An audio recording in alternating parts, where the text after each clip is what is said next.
Muy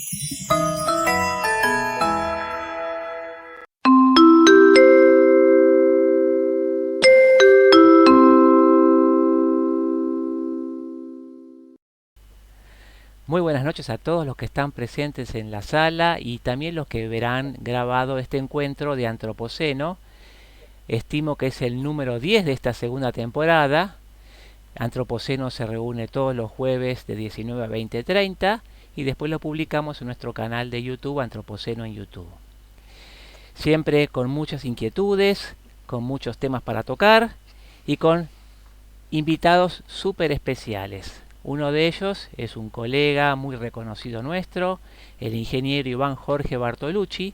Voy a hacer una presentación de él y luego le daremos la palabra a Iván. Finalizada su presentación de media hora más o menos, ahí todos podemos levantar la mano, intervenir y participar en el intercambio. Iván es un señor que nació allá por el 35 y en el 65 se recibió de ingeniero agrónomo en la querida casa Facultad de Agronomía de la UBA. Luego también hizo un curso breve intensivo de planificación regional y agrícola en Israel en el 65, estudios superiores de desarrollo en la Universidad de París y un curso intensivo de filosofía de 2 años entre el 61 y el 63 en la Facultad de Teología de la UCA. Estuvo trabajando mucho tiempo con el famoso ingeniero Molina, Jorge Samuel Molina, él fue su asistente de cátedra y bajo su guía también fue asesor CREA cuando comenzaron los movimientos CREA, en la creación del CREA Los Urgentes, el CREA Bernasconi y La Pampa. Iván también estuvo por el Chaco, con los hacheros del Chaco santafesino, en la cooperativa Ayuda Fraternal de Fortín Olmos. Hizo la introducción de la agricultura a recuperación del medio forestal degradado, con un artículo que recibió un premio Gotia de la Fundación Campo Amar en el 67. Asimismo, en los años 71 a 74, fue profesor adjunto de Economía de los Recursos Naturales también en la Facultad de Agronomía de la UBA, cofundador del Instituto de Ordenamiento Territorial, que fue el primer instituto de estudios regionales ambientales y planificación regional de la UBA.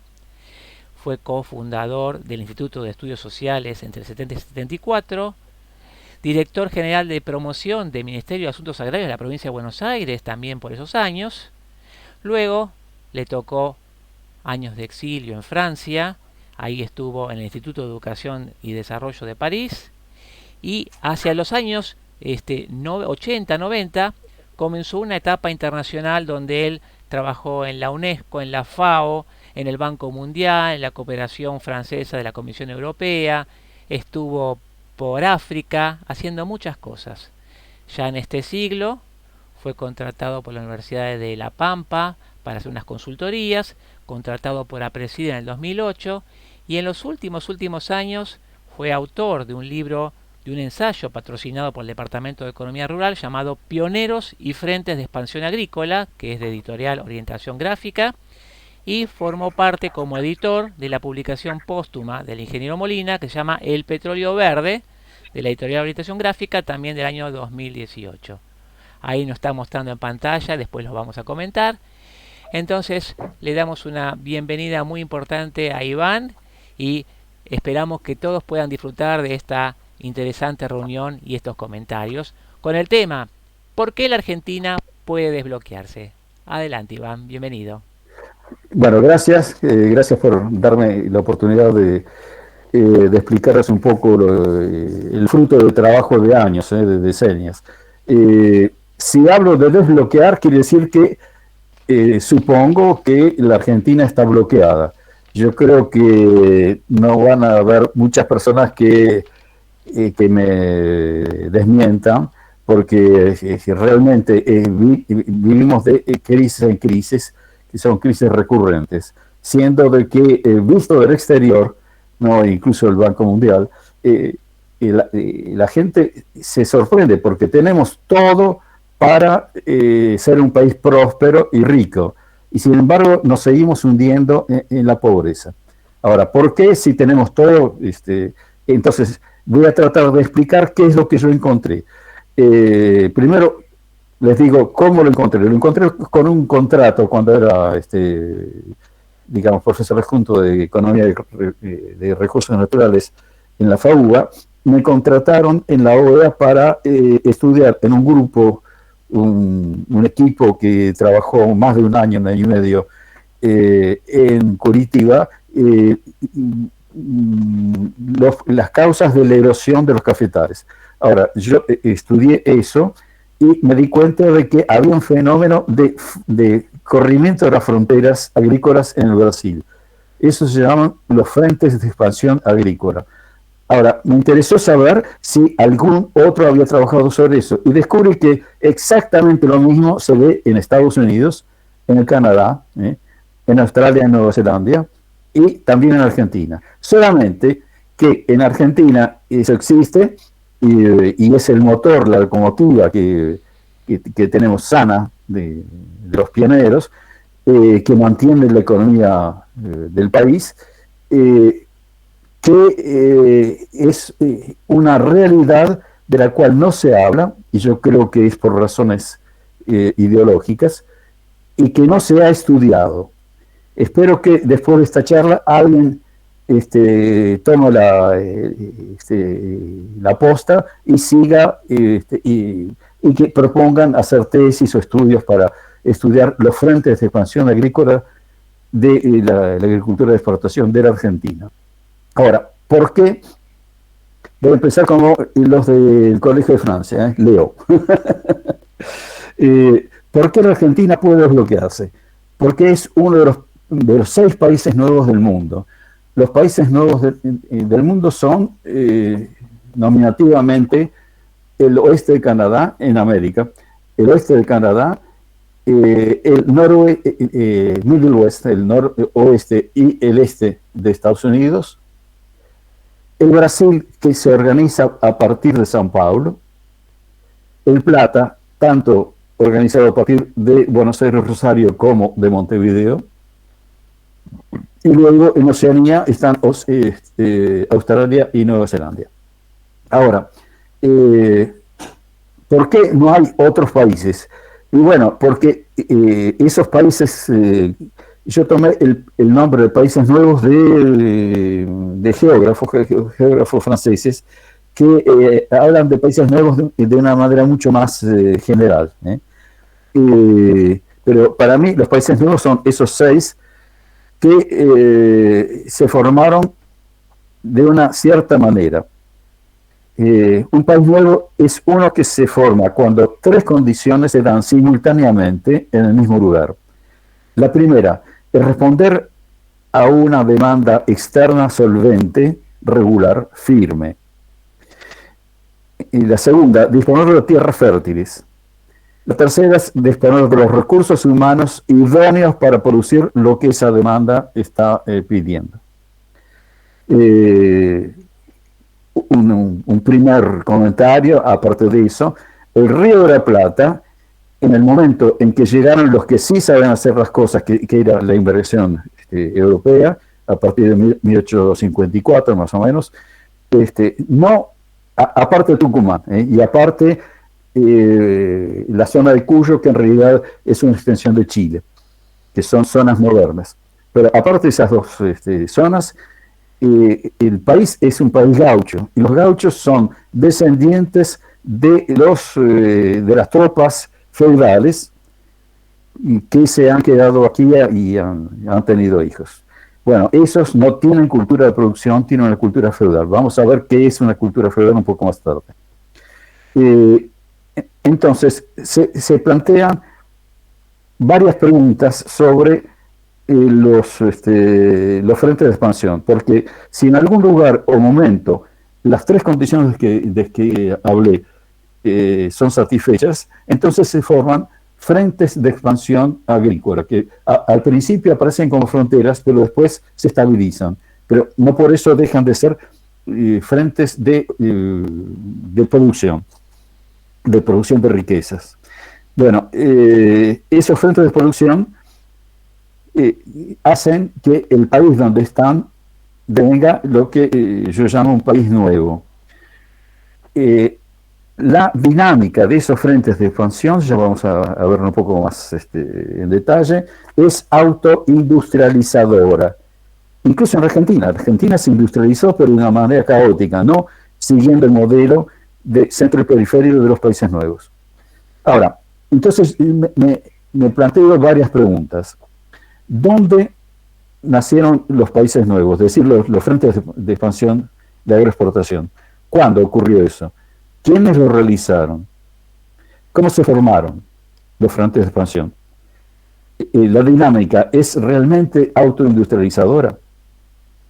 Y luego voy a la aplicación a la Argentina, porque estas 5 preguntas son generales, el modelo general. Aplicando a la Argentina, ¿por qué si la Argentina tiene frentes de expansión, está bloqueada? Tendría que funcionar como un país que tiene frentes de expansión, un país normal, pero no. Ahora, está bloqueada, pero es que puede llegar a ser desbloqueada. Esa es la séptima pregunta mía. Bueno, por supuesto yo les voy a decir que sí tenemos todas las condiciones para desbloquearlo. La cuestión es quién le pone el cascabel al gato. Es muy difícil. El gato es el criollismo que heredamos. El criollismo es una ideología, no son los criollos. El criollismo es una ideología pergeñada por la oligarquía terrateniente argentina y que fue retomada por el peronismo. Bueno, empiezo a tratar uno por uno los temas. ¿Dónde se formaron? Para la Europa solvente, confrontada a la escasez de tierras disponibles y frente a su creciente demanda interna, devino indispensable encontrar nuevas tierras productivas. Entonces pusieron en producción todas las tierras que podían, los centros que eran realmente activos, hasta que las agotaron. A partir de ahí, estaban muy estrechos en Europa, y esa Europa moderna, productiva, solvente, que provocaba una explosión demográfica, necesitaba absolutamente encontrar tierras fértiles más allá del África. No podían ir a buscarlas al este por causa de la barrera que ponía el mundo musulmán. Lo buscaron dando la vuelta a la África, pero se dieron cuenta que con los pueblos africanos no podían, y entonces por eso se lanzaron a la aventura de ir hacia el oeste, y ahí se chocaron con algo que llamaron América. América es una invención y una extensión de Europa. Ahora, en ambos continentes, es decir, América y Oceanía, los europeos los poblaron con campesinos de sus propios países, formando frentes de expansión de agricultura de exportación y fundando así los países nuevos. Es importante remarcar que esa inmigración eran pobres, muchas veces analfabetos, como el caso de la mitad de los portugueses, pero tenían un cerebro ya formado para digamos, una ciudad en el sentido de polis, de sociedad moderna. ¿Qué es moderno para mí? Y lo defino ahora. Moderno no es algo nuevo, no es la última novedad, no es ponerse al día. La modernidad no se compra llaves en mano, como quieren hacerlo los países árabes petroleros. Es una cultura que privilegia el modo de pensar que es analítico, personal, racional y abstracto. Esas 4 condiciones hacen que una persona que empiece a trabajar con eso, para eso hay que tener las cartas neuronales en el cerebro que te permiten hacerlo, si no, no. Ahora, cuando los chicos o los adolescentes comienzan a trabajar de esa manera, entonces se abren a la ciencia, se abren a la filosofía metafísica, por ejemplo, y de la ciencia se abren a la aplicación de la ciencia, que es la tecnología avanzada. Ahora, los pueblos, la humanidad entera, no llegó a ese nivel sino a partir de la civilización romana. Es la civilización romana la que creó la primera república. Una cosa interesante es saber de que la noción de república, la palabra república, la noción de paz y la palabra paz no existían en el mundo griego. Siempre nos cuentan de que la civilización viene de los griegos, sí, pero la paz y la república, eso es romano. Y sobre todo, lo que es romano es el derecho que se basa sobre una revolución total, una subversión del mundo colectivista que existía en ese tiempo, que era etnocentrado. ¿Y cuál es eso? Es, en lugar de reconocer la soberanía en el colectivo humano, tenemos que la soberanía es el individuo, la persona.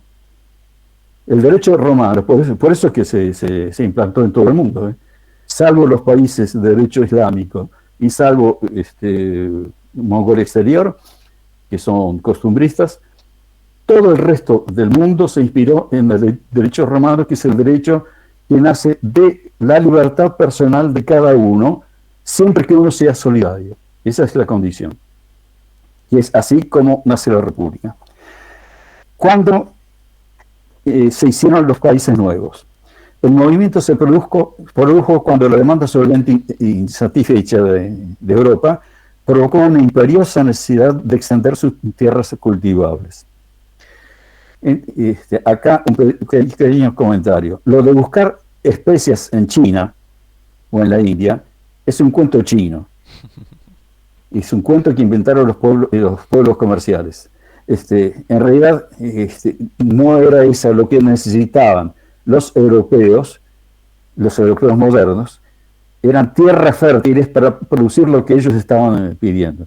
Es cierto que buscaban especias, porque las especias servían para conservar los alimentos. No había frigorífico, no había heladeras.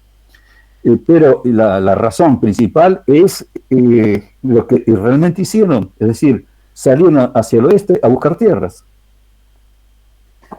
Sobre eso quiero hacerles remarcar algo que es muy importante para nosotros hoy. Lo hicieron pueblos que ya estaban mentalmente desarrollados, tenían esas cartas neuronales abiertas al pensamiento moderno. Los españoles no, porque los españoles muy inteligentes, muy ilustrados, estaban en la mentalidad feudal. La mentalidad feudal, yo en los 20 años que hice de África, me permitió avivarme de qué es el feudalismo. El feudalismo es una forma más o menos civilizada de la mentalidad, la racionalidad económica de las tribus guerreras. Las tribus guerreras tienen como mentalidad, como racionalidad económica, el maximizar el producto de la rapiña, el producto del trabajo esclavo, esclavizar y minimizando los costos. Esa es la racionalidad económica feudal. Es decir, que no es una racionalidad económica que lleve a la productividad.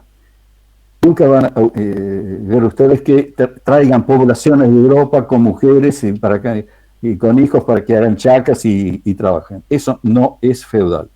Bueno, los españoles que conquistaron América eran feudales y no tenían la racionalidad moderna. Es por eso que desde Texas o California hasta la Tierra del Fuego no hicieron un solo país nuevo, salvo una excepción que es Chile, con Cuyo. Yo creo que Mendoza es preciosa para nosotros. Y hay otra excepción que yo no, de la cual yo no puedo hablar porque no la conozco bien, que es Costa Rica. Ahora, ¿quiénes realizaron los frentes de expansión? Fueron los países europeos que ya estaban en vías de modernización renacentista. Sobre esto, un pequeño punto. El Renacimiento comenzó en las repúblicas italianas, en las comunas italianas que está dominio papal, a partir del año 1000, no es 1400 o 1500. Eso es una expresión artística del Renacimiento. Pero ¿el Renacimiento de qué? El Renacimiento de la civilización romano-griega. Y eso comenzó en los herederos directos de esa civilización, que se salvaron de las hordas bárbaras, a partir de los años 1000. Venecia, por ejemplo, fue una pionera, porque fue fundada por romanos directamente, no fue aplastada por los bárbaros, en los años 620. Y ya en los años 720 se constituyeron como república. Entonces Venecia es república desde el año 720. Entonces cuando llegan 3 siglos después a 1020, por ejemplo, son gente que ya tiene mucha experiencia republicana, moderna, mentalidad moderna, cartas neuronales formadas para el mundo moderno. Ahora, ¿cómo se formaron los frentes de expansión? Se formaron por colonización de tierras fértiles en el Nuevo Mundo, con familias de trabajadores originarios de los países europeos en vías de modernización. Eran países renacentistas en ruptura con el feudalismo. Para entender lo que pasaba en Europa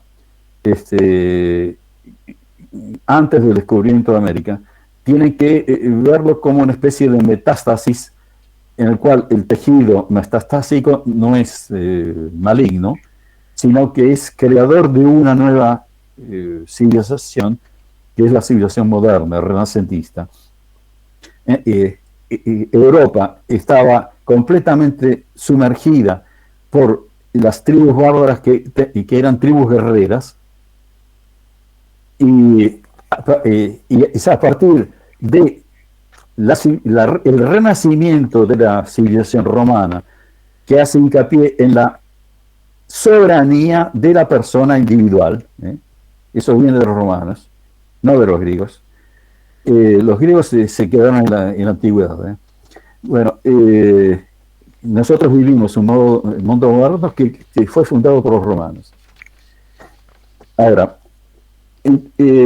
es importante darse cuenta de que los que vinieron a América eran familias muy pobres, muchas veces analfabetas, pero que tenían ya una percepción y un tratamiento de las percepciones de tipo moderno. Es decir, en la inteligencia colectiva de las comunidades había gente que ya a partir de una visión, un análisis asociativo, empírico, se iban hacia un análisis racional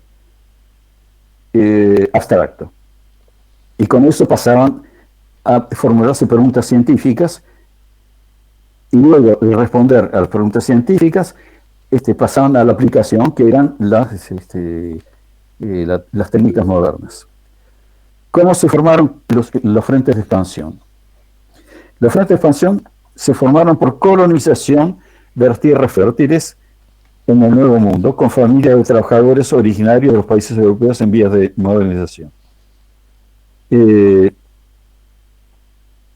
Bueno. Si te parece, Iván, vamos a la pregunta número 5. La dinámica de los frentes de expansión, ¿es autoindustrializadora? Perfectamente. Dale. Bueno, espérate que no me veo más. Ahí está. Te estamos viendo. Bueno, José Correa y todo el público, les pedimos las preguntas, las hacemos al final, ¿saben? Gracias. Dale adelante, Iván.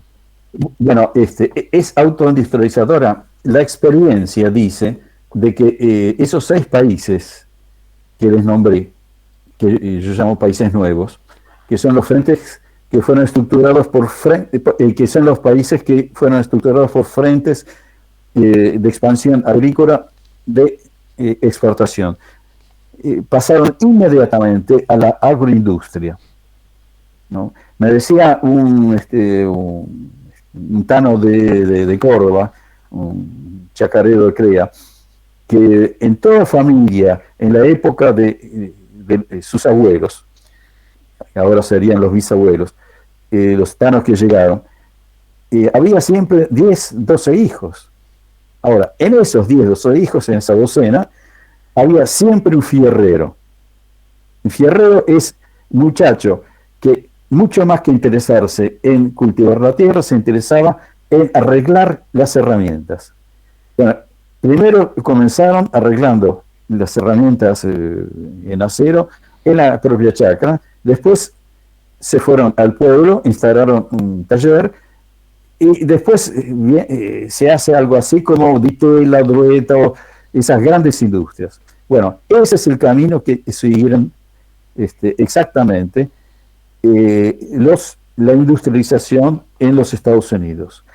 En los Estados Unidos, el centro de la industria pesada y de la industria de todo, salvo ahora la costa oeste, que están en la fabricación de servicios, una industria de fabricación de servicios.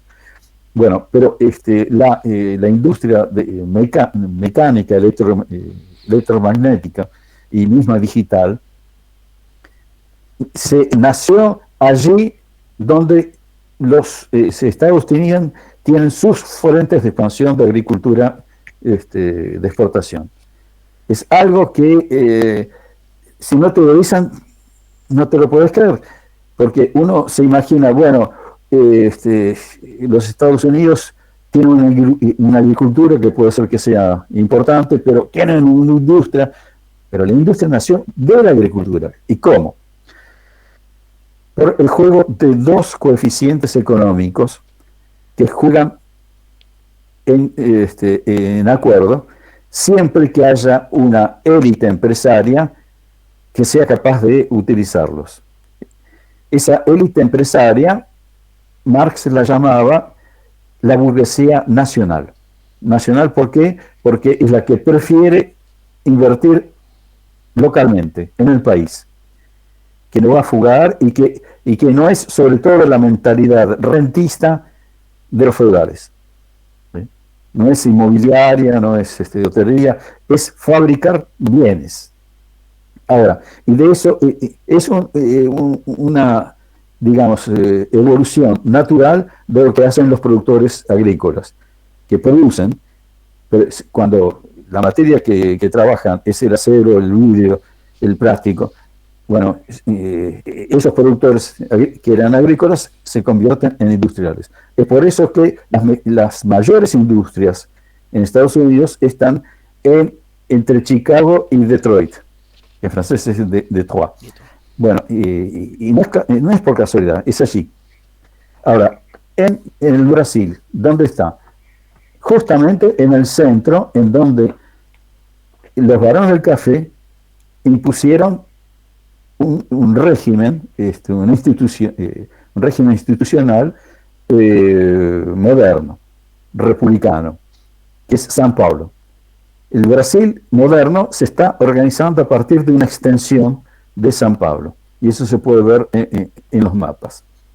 En Argentina, eso comenzó entre Buenos Aires, que era el puerto de exportación de la plata, del oro, y después de los cueros, y Rosario.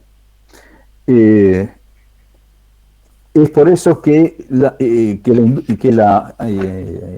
los frentes de expansión agrícola son naturalmente, espontáneamente, industrializadores.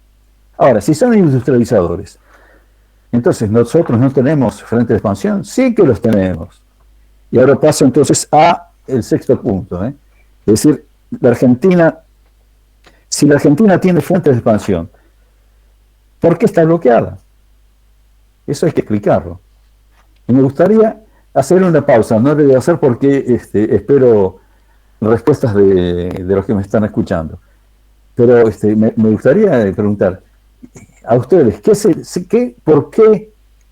¿cuál para ustedes es la causa del bloqueo si tenemos tierras fértiles, mercados solventes a los cuales responder y sobre todo recursos humanos capaces de producir lo que esos países piden.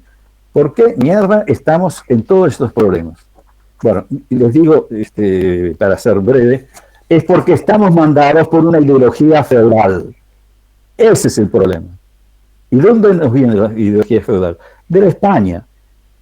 Hay que saber que en España, la España que conquistó América, hay un libro de Rodolfo Puigros, que vale la pena de leerlo, que es el título, no estoy seguro de repetirlo exactamente, pero es La España que conquistó América, o La España que conquistó el Nuevo Mundo, que me esclareció enormemente muchas cosas.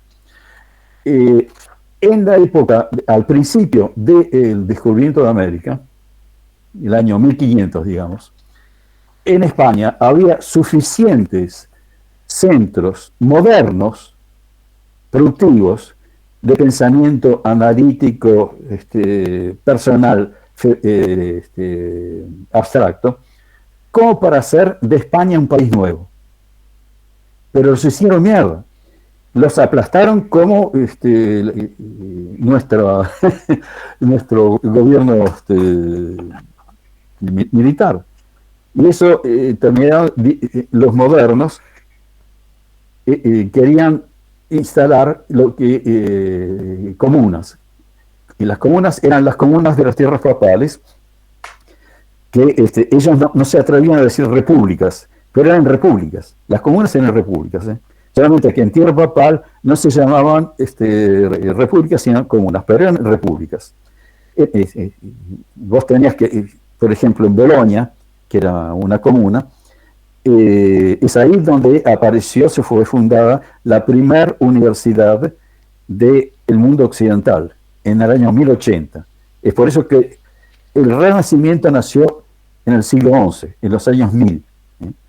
Bueno, estos comuneros, que estaban sobre todo en Castilla, pero también en Valencia, y también en la parte norte de Andalucía, se rebelaron contra los feudales y proponiendo crear regímenes de comunas. Es por eso que pasaron a la historia como los comuneros. Libraron batalla, la última batalla, en Villalar, que ahora se llama Villalar de los Comuneros, que está en Castilla. Ahora, ¿por qué los feudales ganaron? Porque venían de 7 siglos de guerras contra los musulmanes y acababan de ganar. Y ese ejército que acababa de ganar, entonces aprovecharon para echar a los judíos, porque los feudales no necesitan comercio, no necesitan industria, no necesitan ciencia, necesitan lo que Putin está haciendo ahora en Ucrania, es dominar para chupar el jugo y enriquecer una clase guerrera.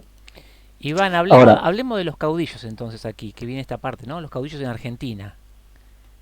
Bueno, vos me introducís entonces directamente en qué es el feudalismo. A ver. Porque el caudillo es un producto directo del régimen feudal. Recuerden que el régimen feudal es una evolución bueno, lo digo en 2 palabras. Las tribus guerreras que aplastaron completamente, destruyeron la civilización romana, completamente no, porque acabo de decirles que hubo puntos comunas y repúblicas que pudieron resistir y resurgir, y de ahí sale la Europa moderna. De ahí contagiaron ese movimiento modernista a los suizos y después subieron por el río Rin, el río Elba. Bueno, esa es la modernidad. La feudalidad son los guerreros que se impusieron en todas partes y que en España duraron y duran hasta ahora, porque el último representante de los feudales en España es Francisco Franco. Ahora, el caudillismo, justamente Francisco Franco se llama caudillo de España por la gracia de Dios, ustedes ven que hay exactamente la misma conjunción perversa de una religión de Estado al servicio del Estado, como en el Rusia actual, y una élite que es autoritaria, absolutamente autoritaria. Ahora, esas élites concitan, ¿no? Fabrican los capos, ¿no? Que tienen la misma raíz capo que cabeza y que caudillo, cauda. Bueno, cada vez que había una tribu que se apropiaba de una zona, te estoy hablando de los años 500, 600, 700, 1000, 1200, en Europa, se erigía cada caudillo, cada jefe de tropa, tenía una tropa que los llamaban caballeros, y que tenían su propia feudalidad, es decir, su propia autonomía, soberanía. Vivían haciéndose la guerra entre ellos, porque no saben hacer otra cosa que eso, es la racionalidad propia de las tribus guerreras. Ahora, como eso no podía aguantar, se fueron haciendo alianzas, y de alianza a alianza aparecieron el gran coordinador de todo, que fueron los primeros reyes. Y los primeros reyes se armaron suficientemente para vencer a los ejércitos de todos los pequeños caudillos. Es como si, por ejemplo, Juan Manuel de Rosas, hubiera hecho un ejército suficientemente fuerte y grande como para aplastar todos los caudillos. Bueno, no lo hizo él, lo hizo el que lo sucedió, Bartolomé Mitre. Pero Bartolomé Mitre es un caudillo con mentalidad feudal porque se basa en la racionalidad rentista, que es una racionalidad de hacer trabajar los otros y para recibir los beneficios. Bueno, es por eso que hay caudillismo en la Argentina, porque los españoles que vinieron desde el Río de la Plata y desde el norte, desde el Perú, venían con un solo objetivo, la extracción minera de metales nobles. Al principio era el oro, se acabó, y luego pasaron a la plata y el mercurio. Y a partir de ahí hubo dos Potosís que producían plata, uno en el norte de Bolivia y el otro en México. Esas eran las dos, digamos, cabezas del imperio feudal español. Ahora, ¿por qué hablé? Entonces paso a lo otro, pero entonces que en España los feudales derrotaron completamente a los modernos, los volvieron a derrotar cuando las guerras de independencia nuestras debilitaron y Napoleón también, debilitaron al poder feudal en España. Entonces los modernos aprovecharon para crear una nueva constitución, la Constitución Española de 1822, y después otras novedades. Bueno, todo eso se terminó de la misma manera que se había terminado en 1521, en la batalla de Villalar. Y de la misma manera que se repitió en la Guerra Civil de 1936. Ustedes ven que hay una constancia. En nuestra tierra tenemos que hubo una lucha por la independencia. Ahí te voy a proponer, Iván, que vayamos a esa parte tuya, la charla donde vas a Argentina, un país nuevo, donde comienza a hablar del año 54 en adelante. Nos quedan unos 10 minutitos y si podés retomar desde esa parte de tu charla, fenómeno. Perfecto. Creo que es la última página, algo así. Retomamos de ahí. Sí, perfecto.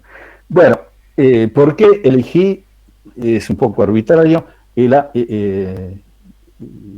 Para mí hay dos Argentinas.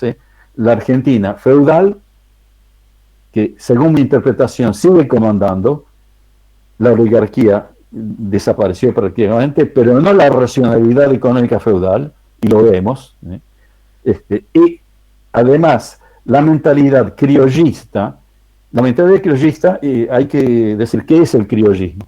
Les recuerdo, son los oligarcas los que inventaron el criollismo, José Hernández, todos esos que veneramos. Ahora, el criollismo afirma de que este país es criollo porque son criollos los que lucharon para conquistar la independencia. Por lo tanto, el país es criollo, por lo tanto es de los criollos, los recursos naturales son de los criollos, la soberanía es de los criollos. Ahora, y entonces, ¿y los gringos? Y bueno, los gringos son trabajadores, atención, no son esclavos, no, somos gente moderna, civilizadora, no los vamos a esclavizar, los vamos a poner a trabajar la tierra porque nosotros no queremos trabajar tierra porque somos feudales, acá vamos a trabajar, y lo que queremos es la renta del trabajo que los gringos van a hacer.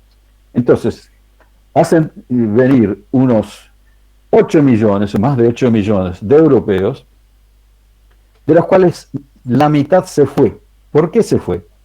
Yo lo que aprendí en la escuela primaria, que me lo repitieron en la secundaria, es que eso era una emigración golondrina. Ese es el peor hijo de putismo ideológico que se puede inventar. No era no venía, ¿cómo van a pagar gente muy pobre un pasaje que es caro, que son 3 semanas ida, 3 semanas vuelta, solamente para levantar 2 cosechas? ¿En qué cabeza entra de que eso puede ser aceptable como argumento? No, esos 4 millones que se fueron es porque no encontraron en la Argentina las mismas condiciones que en Brasil, en los Estados Unidos, o en Canadá, o en Australia, o en Nueva Zelanda. ¿Por qué? Porque en nuestro país la élite gobernadora no era una burguesía nacional, no era moderna, sino que era un feudalismo ilustrado, criollista. Inventaron el criollismo para sacar a los griegos el derecho de decir, no, la tierra para el que trabaja y el fruto del trabajador es para el que él trabaja. No, eso no, somos nosotros los guerreros, los feudales, los que hicimos el país y ustedes vinieron acá porque somos generosos. Una pequeña anécdota, yo soy Bartolucci, de origen italiano, y heredé por suerte esa cultura, que es del centro y norte de Italia, pero mi madre era criolla, era una criolla correntina, de la aristocracia correntina, en las cuales la gente es blanca, muy blanca. Mi madre era como si le hubieran, la piel de mi madre es como esas rusas, que parece que las hubieran pintado con cal. Bueno, en mi familia hay muchos pelirrojos y rubios, como Juan Manuel de Rosas. Es decir, quiero decir con esto que criollo no es el negro de la Villa Miseria solamente, esos son también criollos, pero esos son descendientes de una cosa que otro hijo de putismo, de una de las mentes más esclarecidas que tuvo el mundo feudal en España, es Isabel la Católica. Isabel la Católica, cuando empezó a ver lo que se iba descubriendo, en el año 1502 escribió a los adelantados que venían a América a hacer la conquista, les recomendó de no traer esposas españolas, no poblar con mujeres españolas, sino de tener mujeres indígenas. Y con eso crearon una raza mestiza que son los criollos, y son los que hicieron la guerra de independencia. Pero entre los criollos, la élite es de origen español, y son como los españoles, que hay de todo. Sobre todo, no hay gente con la piel oscura. Pero esos son los feudales, los guerreros que tienen la mentalidad que se está aplicando todavía en la Argentina, a través de una economía centralizada. Es decir, eso también es feudal. El monopolio es muy, muy interesante para los que viajen a Europa, de visitar Sevilla y en Sevilla visitar la casa de contratación. Porque ahí se ve de que los monopolios no son de origen capitalista, son de origen feudal.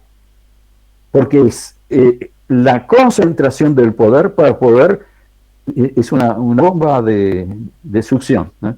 Para poder extraer, expropiar, retener, la retención es bien, bien feudal, para una élite. Esa élite que estaba en Sevilla y en Madrid, fue reemplazada por los independentistas, los criollos, por gente de Buenos Aires. Ustedes saben que Buenos Aires, si no mandaba a toda la Argentina, se iba a la Argentina, y es lo que hizo Bartolomé Mitre en 1852, cortó con la Argentina, que quedó en manos de la Confederación, cuyo presidente era Urquiza, que él quería la colonización en propiedad, con familias. Bueno, cortó con todo eso, y solo a partir de una batalla de Pavón de 1859, creo, sí, que no se entiende muy bien por qué Urquiza se retiró.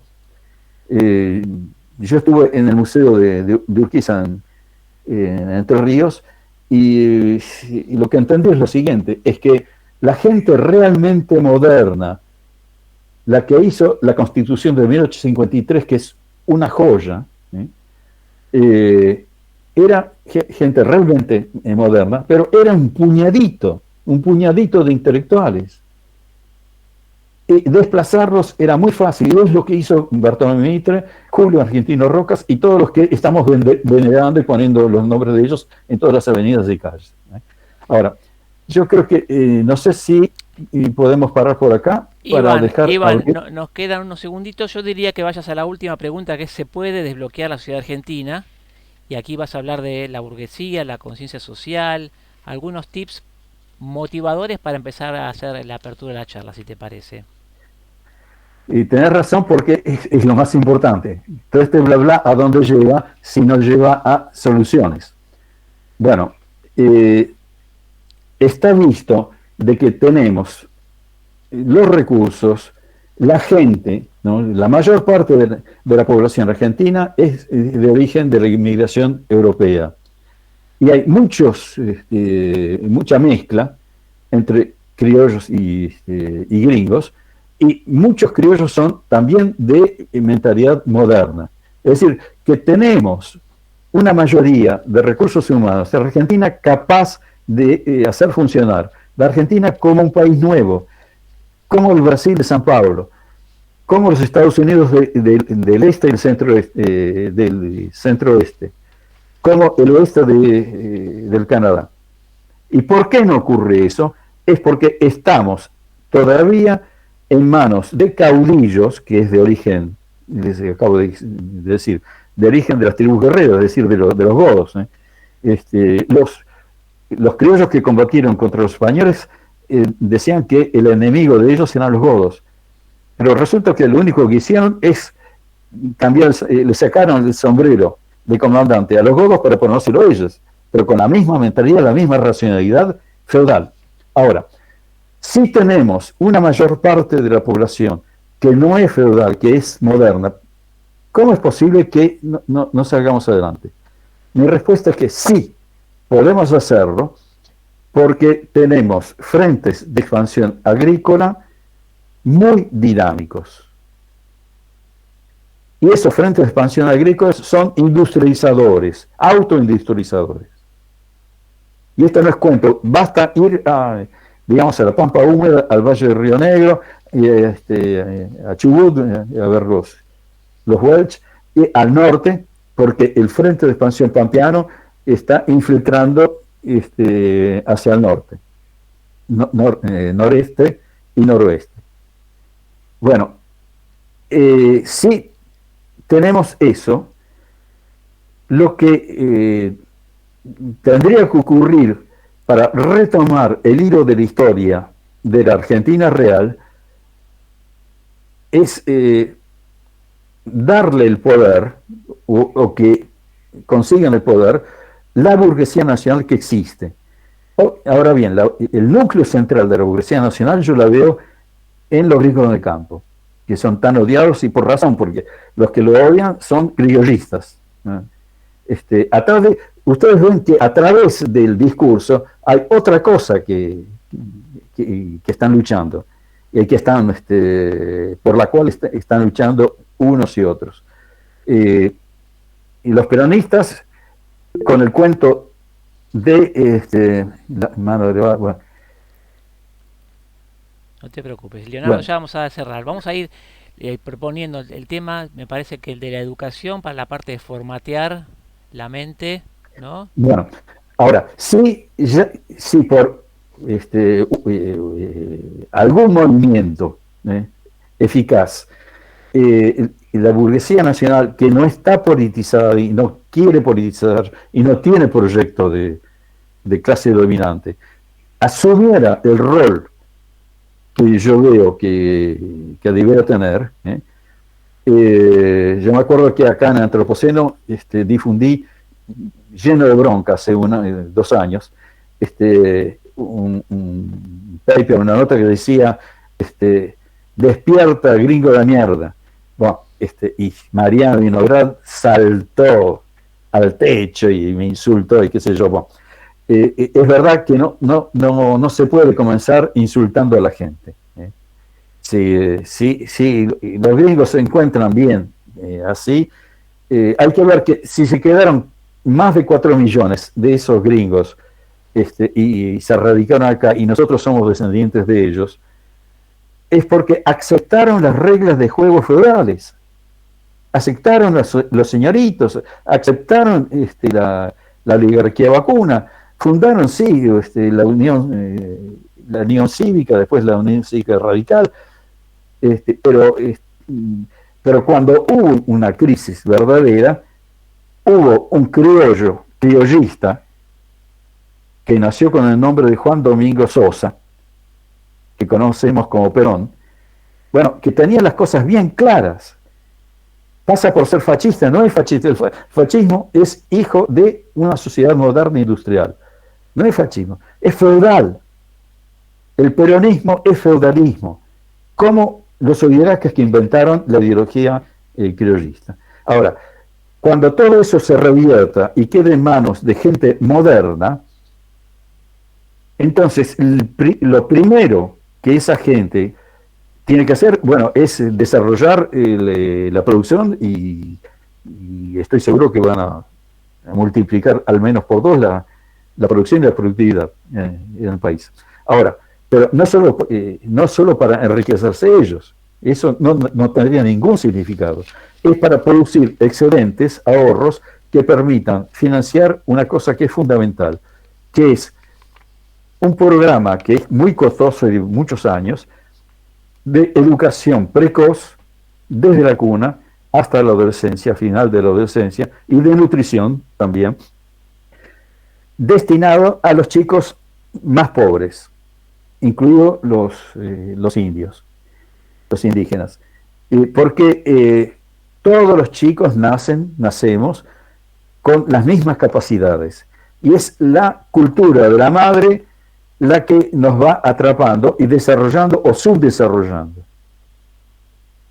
La pobreza estructural en Argentina es heredada, es por eso que la llamo estructural, es porque los padres, la madre, no pueden dar sino lo que tienen, y lo que tienen son muy pocas respuestas modernas. Ahora, es que sus hijos pueden llegar a formular respuestas modernas. Por supuesto que sí, y es eso lo que hay que hacer.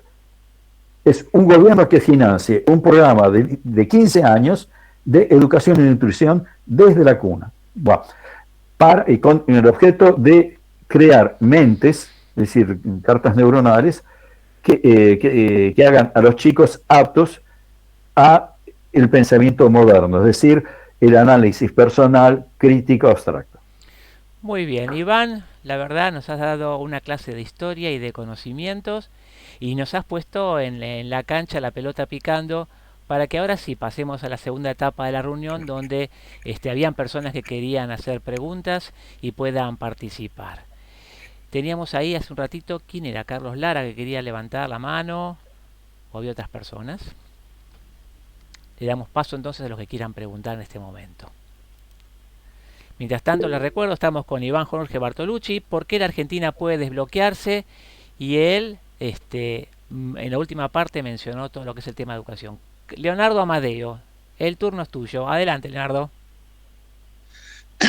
Primero, Iván Jorge, la verdad, diste una enciclopedia, no fue una clase, fue una enciclopedia. Así que le recomiendo a Javier que abra en 10 clases, en 10 charlas tuyas a lo largo del año, de los 2 años, sectorizarlo, porque es extraordinario la cantidad de data que diste, y a mí nunca me gusta halagar y todas esas cosas que para mí son demasiado formales, pero de verdad has dado una cantidad de tips impresionantes. Sería muy bueno que para la próxima focalices algún punto, porque es de una profundidad notable. De hecho, la pregunta que te iba a hacer, vos la respondiste, pero la respondiste después, pero de todos modos sería muy bueno puntualizar las características para las cuales yo imagino, pero vos, ¿hasta dónde, primero, el populismo es feudalismo, y segundo, hasta dónde el populismo es feudalismo? Porque vos dijiste que el fascismo no necesariamente es feudalismo, quiere decir que no todos los populistas son feudales. Decía un par de palabras sobre esta idea entre el populismo y el feudalismo y sus características, las diferentes. Esa es la pregunta. Muchas gracias. ¿Respondo? Sí, adelante. Sí, adelante. Bueno, gracias por los elogios, pero yo estoy en Francia, me vine por 15 días y me tuve que quedar porque, como digo frecuentemente, por razones de salud, porque es más saludable quedar vivo que estar muerto, ¿no? Bueno, porque me fueron a visitar ahí en Buenos Aires para liquidarme a mí, a mi mujer, a mis hijos. Bueno, finalmente hice toda una vida acá con una nostalgia terrible, y yo podría cantar Anclado en París como el tango ese. Bueno, te agradezco eso, pero el motivo del exilio hizo que yo perdiera mi base académica, porque lo que estás diciendo necesita una base académica. Por ejemplo, un instituto. Si, por ejemplo, Antropoceno debiera un instituto, ahí podríamos organizar cursos. Bueno, y si no, están las universidades también. Ahora, respecto a la diferencia entre fascismo italiano, y el feudalismo, es decir, los reaccionarios españoles, por ejemplo, o los nazis, la diferencia es que el fascismo nació de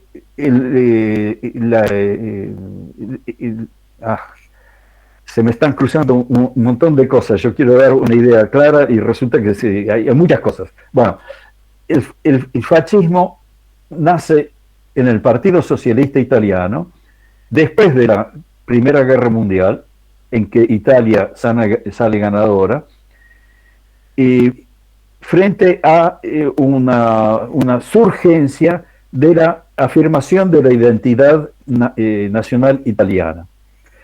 Recuerden que Italia tiene muy poca coherencia interna. Lo que quería Mussolini era que todo el mundo, desde el sur hasta el norte, devenga patriota italiano. Ese es un nacionalismo. Ahora, no es exactamente el caso nuestro.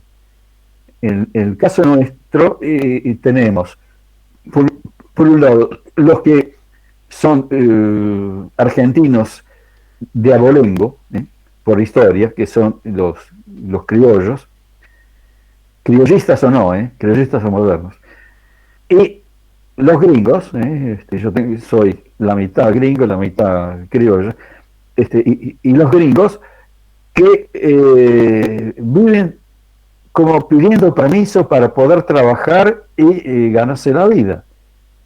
Eso se tiene que terminar, porque son esos gringos los que hicieron el país nuevo, el país que comienza en 1854 con la fundación de Colonia de Esperanza. Ahora, por eso la situación, la comparación del fascismo italiano con Argentina es difícil, porque es todo ese contingente de 4 millones que cayeron sobre, les recuerdo, esos 4 millones, esos 8 millones, de los cuales la mitad, 4 millones, se fueron porque no encontraron condiciones, no querían que los traten de boludos, y los otros que se sometieron para trabajar eran 4 millones sobre 1.700.000 criollos. Vean que la relación es casi de 1 a 3. ¿Y cómo es posible que estemos todavía discutiendo de qué feudalismo sí, qué es argentino? El relato nacional tiene que cambiar. Ahora, respecto al feudalismo, tenemos el feudalismo español, que es más significativo para nosotros que el nazismo. El nazismo, en 2 palabras, para mí, es un regreso de 3.000 años a las bases etnocéntricas, el derecho de sangre, que tenían todos los pueblos hace 3.000 años. Y eso se acabó sobre todo a partir de Roma. Ahora, el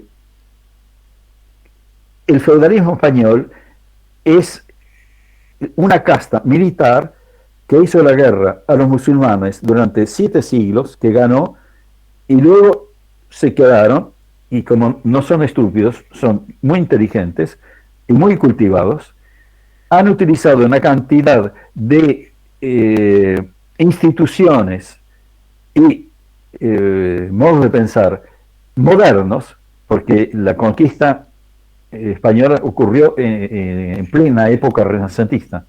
Bueno, tomaron cosas renacentistas, pero compraban a los renacentistas para que trabajen para ellos, para que las élites feudales quedaran. Ahora, entonces, el fascismo italiano es una llamada a la industrialización del país y una afirmación de la identidad nacional y un gran apoyo a la justicia social. Esas son las 3 patas del fascismo. En cambio, el nazismo no, el nazismo era racismo, sobre todo racismo, racismo y tribus guerreras. Ahora, en España es una cosa muy vetusta. El hecho de que todavía los españoles tengan un rey que es de origen feudal, es un rey Borbón, indica que no salieron todavía de una mentalidad feudal. Ahora, sin embargo, España, desde 1400, ya tenía una población muy activa y muy moderna. La sigue teniendo. Y yo veo que España está virando poco a poco hacia un país moderno. Ahora, nosotros, yo les dije que no sé cómo hacer para que esa burguesía nacional que existe y que es un tesoro para nosotros, tome el poder, porque no quieren. Bueno, son, perdón, mi compañera que me quiere decir algo. ¿No? Ah, no. De acuerdo, me venía a saludar. Bueno, esa horma, ese modelo que hemos heredado de la España feudal, la seguimos sufriendo a través de los golpes de Estado de un señor hiperinteligente, pero muy criollista, que es Juan Domingo Sosa, llamado Perón. Ahora, para mí hay que recuperar el peronismo, avisarlo de que justicia social no es necesariamente criollismo y que el criollismo nos está hundiendo nos está bloqueando, y es solamente cuando haya una fuerza suficiente para dialogar con con el peronismo, de manera de que se vayan convenciendo de que el relato nacional y la idea de que la identidad nacional sea otra, que sea moderna, que es lo que hicieron los brasileños en 1888 y que es lo que hicieron los yanquis en la guerra de secesión, ¿no? Si en la guerra de secesión hubieran ganado los sudistas, hoy Estados Unidos sería un pueblo, un país pobrachón, un país como Argentina. Iván, le quiero dar la palabra después a otra persona. Te pido que redondees porque hasta hay una persona que está levantando la mano hace un ratito. Dale. Bueno, sí. puedo parar ya mismo, y yo creo que dije lo esencial. Excelente. Adelante. Ahí, con el nombre Grupo Solo, no sé cuál es el nombre, quería hacer una preguntita hace un rato, a ver. ¿Cómo estás? Disculpa, es porque la máquina la tengo así. Yo soy Guillermo Cocconi. Guillermo, un gusto. Te quería hacer una pregunta, Jorge, Iván, que en realidad pasa por tres momentos de tu relato. Una es el origen, que marcás como 1854, de la llegada de 8 millones de inmigrantes. Te quería preguntar con respecto a eso, guarda que la pregunta es larga, te quería preguntar con respecto a eso, ¿qué papel jugó la legislación argentina, pero puntualmente la ley de colonias, si conocés, del gobernador Oroño en Santa Fe, y cómo fue desvirtuada esa ley por las compañías de colonización como las de Aarón Castellano en el sur santafesino? Por un lado eso, que es el origen del relato que nos estás haciendo. Como segunda etapa o segunda instancia, vos nos decís que se vuelven a Italia o a Europa o emigran a otros países del continente. Brasil y Estados Unidos. 4 millones. Adelante. Y que de los 4, por lo que entiendo, hablas de una adaptación pasiva. Pero me parece que el grito de Alcorta, yo tengo 3 abuelos italianos, 2 de ellos partícipe de esa gran huelga agraria, para mí democratizó el campo, y por eso el sur de Santa Fe, sur de Córdoba y norte de Buenos Aires no es lo mismo que el sur de Buenos Aires o el Jujuy, ¿no? Bien. Pero por otro lado, porque vos en todo esto lo que el hilo conductor de una punta a la otra es la renta agraria, y vos ahora hablás, vamos a hablar del campo hoy, porque ¿qué entiendo yo? Que también hoy la renta agraria está presente, y por ahí tenemos terratenientes parasitarios, por ser claro, gente que no trabaja el campo, no lo ve nunca, y tiene 60 hectáreas y se va a ver la Wimbledon, porque sí, y alguien lo produce a todo eso. Entonces, ¿cómo es lo de la renta agraria en el campo hoy? Incluso en un campo que ha pasado por una democratización y una industrialización muy grande, como el campo nuestro del sur de Santa Fe, pero que hoy, y a decir verdad, no están quedando ni alambrada ni tapera siquiera. Eso. De acuerdo. ¿Contesto? Dale. De acuerdo. Bueno, mi exposición es una síntesis de un extracto, de un resumen.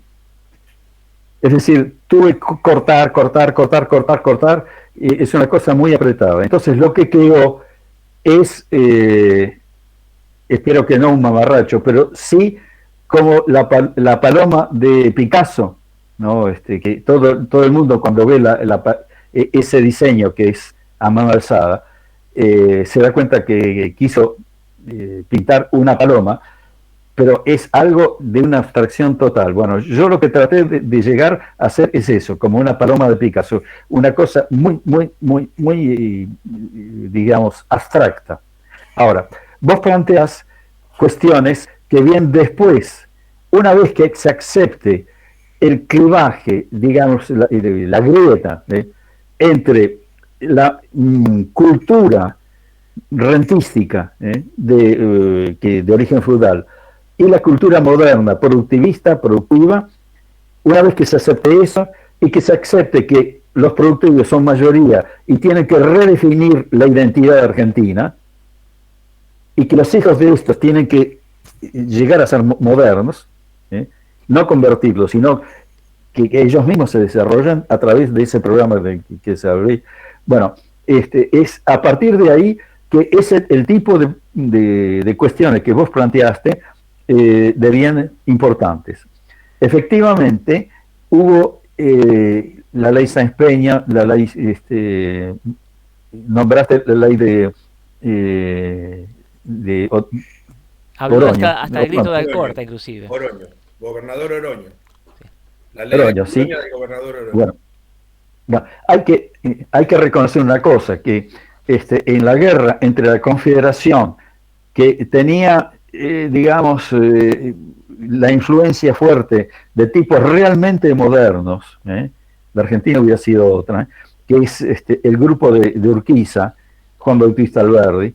Bueno, toda esa gente hizo que las provincias de la Confederación recibieran y dieran a los inmigrantes lo que los inmigrantes venían buscando, es decir, tierras en propiedad para trabajar, ahora, y para tener hijos, hacer familia. Ahora, esos son Entre Ríos, Santa Fe, Córdoba, y el sur de Córdoba, y el norte de Buenos Aires. Ahora, pero en Buenos Aires, la oligarquía terrateniente hizo algo que muchas veces se emplea el término hijo de putismo. Hicieron el hijo de putismo de no permitir el acceso a la propiedad de la tierra de los inmigrantes a menos de 500 kilómetros del puerto de Buenos Aires que ellos dominaban. Ahora, eso no corre para San Nicolás y lo que queda al norte, porque está en manos de la Confederación, es decir, de gente más abierta. Ahora, el grito de Alcorta es un grito de esos que estaban sometidos. Eran todos arrendatarios o peones. Ahora, y tenés razón, porque es de allí que nace una nueva Argentina, una Argentina que se va industrializando según el modelo de los frentes de expansión agrícola que acabo de exponer. Ahora, falta en la Argentina que varios equipos, y para eso yo estoy disponible si me lo pidieran, para colaborar con esos equipos, que estudien digamos, la estructura y la dinámica de los frentes de expansión agrícola argentinos, que son varios, pero el principal es el de la zona núcleo. Ahora, y que estudian del punto de vista histórico, sociológico, antropológico, y también hay que medir una cosa que hay una fundación en el sur de Santa Fe que hizo un cálculo utilizando el multiplicador de Keynes, ¿no? Diciendo, si tuviéramos el gobierno de las manos, nuestra producción sería 3 veces más grande. Ahora, eso, es decir, la producción no, el PIB, el Producto Bruto Interior, sería 3 veces más grande, y en poco tiempo. Yo lo creo, yo creo que sería una explosión. La Argentina está preparada para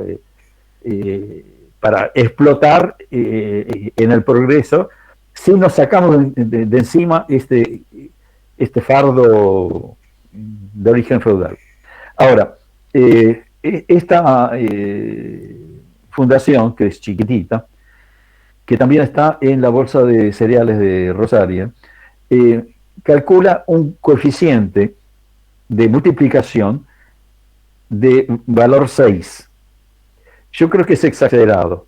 Yo utilicé para el Brasil uno de 2,4. De todos modos, utilizando el multiplicador funciona así. Vos gastas $1.000 para producir trigo o maíz o carne, lo que sea, y eso, ese gasto va a movilizar industrias, servicios, ¿no? Servicios de todo tipo, que van a multiplicar las actividades. ¿Y cuánto es eso? Bueno, lo que hay, una vez que se me dio, es el multiplicador. Si vos gastaste 1000 y al final tenés 2400, el multiplicador es 2,4. Ahora, estos de la fundación que les digo, hablan un multiplicador de 6, me parece un poco exagerado, pero no tengo ningún derecho de decir que es exagerado porque no tengo datos. ¿Y dónde están los datos? No hay. En la Argentina jamás se estudió eso. Y yo creo que es interesado, porque es la mentalidad rentista la que está comandando. Muy bien, amigos, si hay alguna pregunta más, damos la palabra y si no vamos a ir cerrando este cálido evento donde tenemos a un Iván Jorge Bartolucci espléndido, 80 y pico de años, pero su mente es de un hombre joven, vivaz y muy atento y coordinando todas sus cosas. ¿Alguna palabra, alguno que quiera comentar algo? Bueno, perfecto. Entonces ahora te decimos, Iván, muchas gracias por este tiempo que nos has dado a esta medianoche europea. Nos has dado una clase espectacular. Te reconocemos el esfuerzo enorme que has hecho para esto, porque yo sé que hace más de un mes que te venís preparando para esta charla y lo has superado, pero con un esplendor increíble. Te damos muchas gracias, Iván. Te damos, si querés, algún mensaje final hacia nosotros y después pasamos al cierre. Bueno, por empezar, soy yo el que agradece esta oportunidad y si vos sos testigo de que pasé un mes tratando de reducir, porque tuvimos ese problema en el cual vos me cortaste hace 2-3 meses. Y vos tenías razón, porque si a mí me dejan, una vez me dejaron en Montevideo, en lo de Jorge Romagnoli, había toda una platea de unos 100 productores, y Jorge me dijo, emplea el tiempo que quieras. Normalmente yo utilizo diapositivos. Ahora, el tiempo que utilicé fueron 2 horas y media para poder decir todo lo que tengo de buche. Y vos me dijiste entre 20 minutos y media hora. Bueno, al final logré 30-35 minutos. Bueno, es por eso que es la paloma de Picasso, es un bosquejo, lo que hice es un bosquejo. Tienen que venir otros a apropiarse de estas ideas, a ver si son ciertas en el terreno. Yo creo que sí, porque lo hice, empecé a estudiarlo en el Brasil, y eso andaba. Después lo vi en Estados Unidos y en la Argentina.